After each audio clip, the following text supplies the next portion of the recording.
वेंगुर्ले मठ येथील ऐतिहासिक संस्थानकालीन शिमगोत्सव सुमारे 700 ते 800 वर्षाची परंपरा मराठा मुस्लिम युद्ध प्रतिकात्मक पद्धतीने दाखवले जाते. घोडेमोडणी खेळ प्रकारातून सुमारे 700 ते 800 वर्षांची परंपरा असलेल्या सिंधुदुर्ग जिल्ह्यातील वेंगुर्ले मठ येथील ऐतिहासिक संस्थानकालीन शिमगोत्सव आपली आजही परंपरा जपतो आहे. मराठा आणि मुस्लिम यांच्यातील झालेल्या युद्धाचा क्षण हा घोडेमोडणी या खेळ प्रकारातून प्रतिकात्मकरित्या दाखवला जातो. यावेळी लाकडी घोडा घेऊन प्रतिकात्मकरित्या युद्धाचा क्षण होळीच्या खेळातून दाखवला जातो.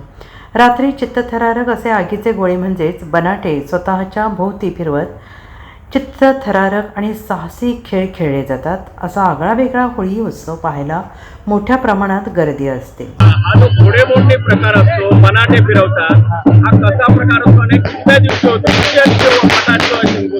आपल्या मठ गावाचा शिमगोत्सव हा 5 दिवसाचा असतो.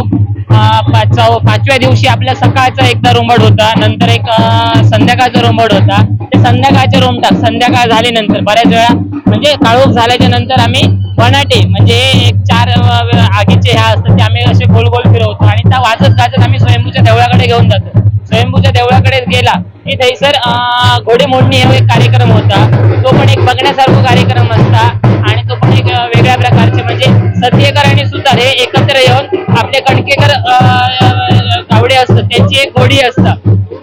त्यांची 2 घोड्यांचा रोंबाट मिळून एकत्र येतात आणि त्यांचे कणकेकर गावडे असतात त्यांची एक घोडी असतात. त्यांच्यासोबत आपण सगळे हे एक घोडेमोडणी हे स्वार जातात सगळे हे एकत्र येऊन त्यांच्यासोबत आम्ही घोडेमोडणी हा कार्यक्रम करतो. बऱ्याच आमचं सत्यकर गावडे आणि हे आमचं गाव तुका यांचं काय 2 घोडे घेऊन तिथे जाणार आणि संध्याकाळी ते घोड्या म्हणजे ते लढाई होणार घोड्यांची. मी त्यावेळी झालं की ना युद्ध त्यावेळी आणि ते घोडे तिथे आणि तिथे ते सगळं विस्तार होणार आणि त्याच्यानंतर आमचं काय संपलं.